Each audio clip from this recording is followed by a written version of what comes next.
This time on Custom Works, we're getting a radiator in the A40 and we're moving towards making this thing actually run and drive. Let's get to the workshop.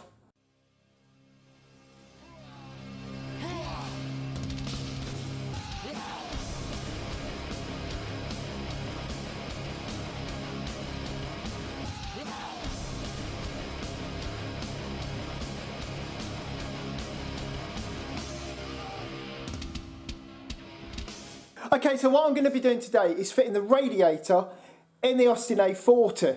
Now, as this car has sort of been put together before, what do you know? It's been done wrong. So let's have a look at what the problem is. So then, here's the radiator. I've just placed it in there. Let's take that out.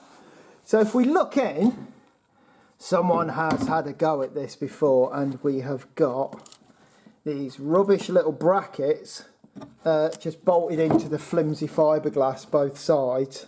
So there's the bracket that someone's fitted before, and this is not up to much, so I'll be cutting those out. And I think the best thing we can do is build a framework off of this front cross member, which is steel and is pretty rigid. So we'll use that to build a frame to hold the radiator.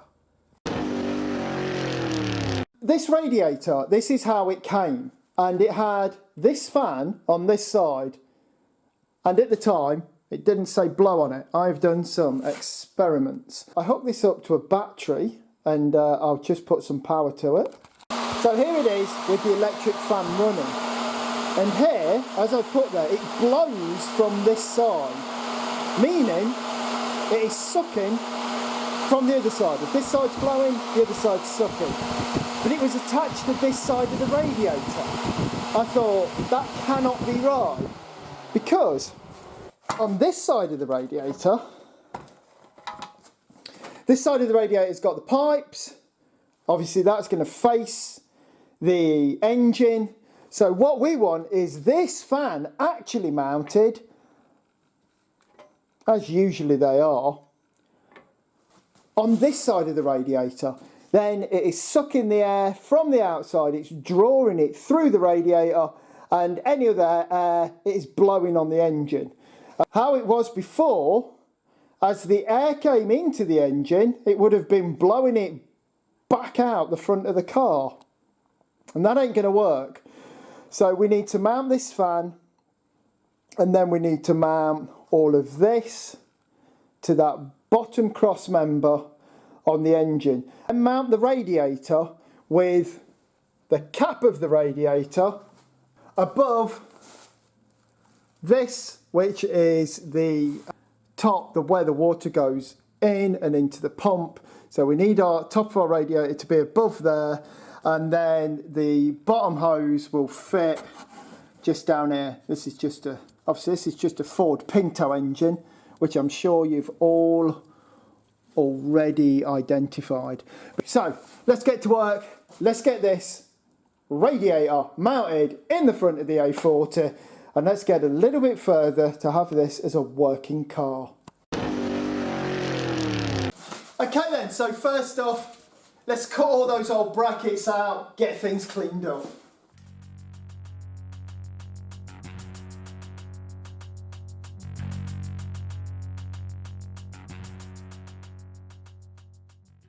In doing this job, that's so many times with this. If we look down here, this is what I assumed was the front wiring loom, and it is, except what is this in here? This here, I don't know if you can see here. This is a brake line coming from the master cylinder. And then just to hold this brake line, it's got one clip just there, but then it's just been bound in with the wiring loom. So what I'll do is cut that loom away, and then we'll have to look at getting some P-clips on this brake line, because you can't just have a bit of brake line just waggling around like this, because you know, it is made of metal, and if you wiggle metal, I'm sure everyone knows, it will in the end snap. So that needs to be clipped back. You know, goddamn, even if it was just zip tied to this front member here, it would be a lot better than that. But that is not any good. I'll be quite interested when we get this car up on the ramp, just to see how safely the mechanical side's been done. Because let's face it, from the just looking at it side, this car's pretty bad. So when we look at does it actually stop and go very well, I'm sure we're going to find equal horrors. Although chassis is good, chassis is really good. You know what I mean? No complaints there. So let's crack on with this. But when you're doing jobs, just always be on the lookout, particularly on brake lines. Corrosion, corrosion, not being clipped back right, anything wobbling, and anything that can catch with the movement of the suspension. Because always remember, all the wheels and stuff and all the springs move around all the time. So always be cautious on that. But things like that seriously could cause an accident. Anyway, let's get this rad in.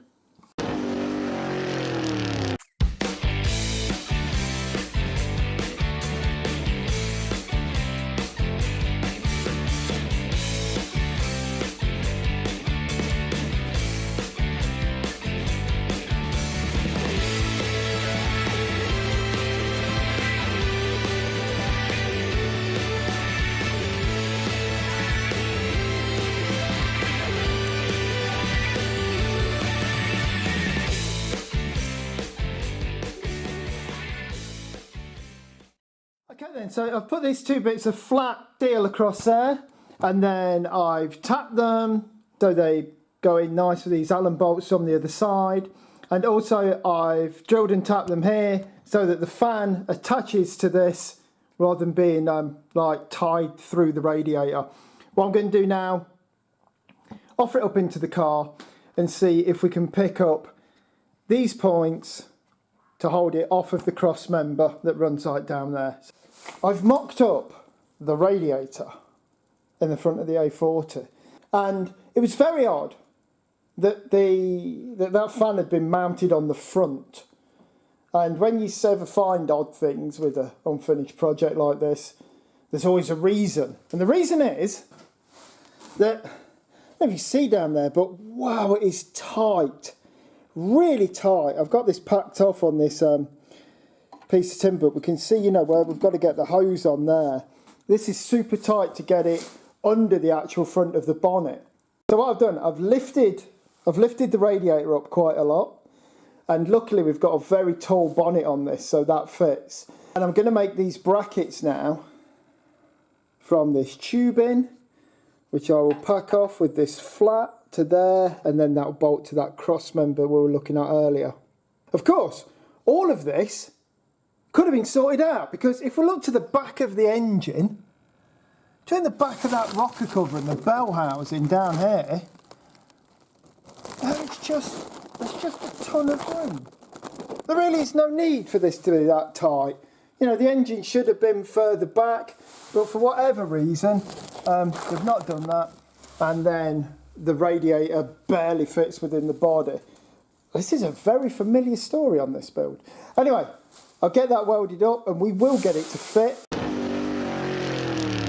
I've welded this on, and this is sort of like the legs that the rad and the fan are going to stand on. Now I've just got to get them in the car, make sure that everything properly lines up, and that everything, the front of the engine actually, you know, clears all of this. And then we can put some plates on here, bolt it in, test it up, weld it up, then we'll put some paint on it, then it'll be done.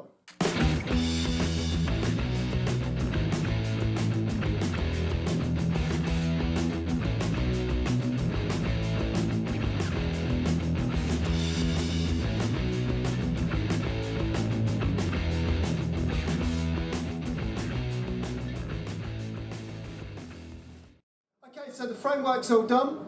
Now all we've got to do, weld this all together. I've checked the clearance of the fan getting in and out of here, so everything's dismantleable. So let's get on, let's get it welded.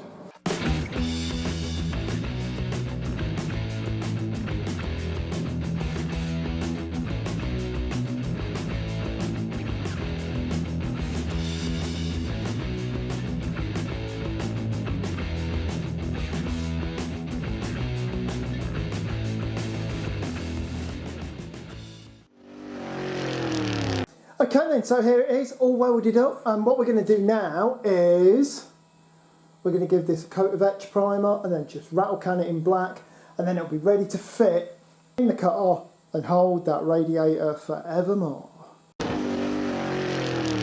Right then, so there we've got our radiator and fan bracket, and just remember, when you're building a car, brackets are so important. In fact, brackets are the thing that make a good car, because it don't matter how good your parts are, if they're not held all together right, and it's just a pile of junk.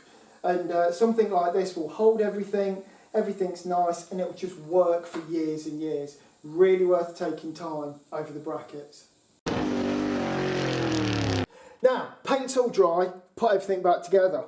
So we've got the radiator there, and you can see the bracket here holds the radiator, and then this bracket also holds the fan. You can see the bracket here, and that goes all the way down and is bolted down to that front cross member.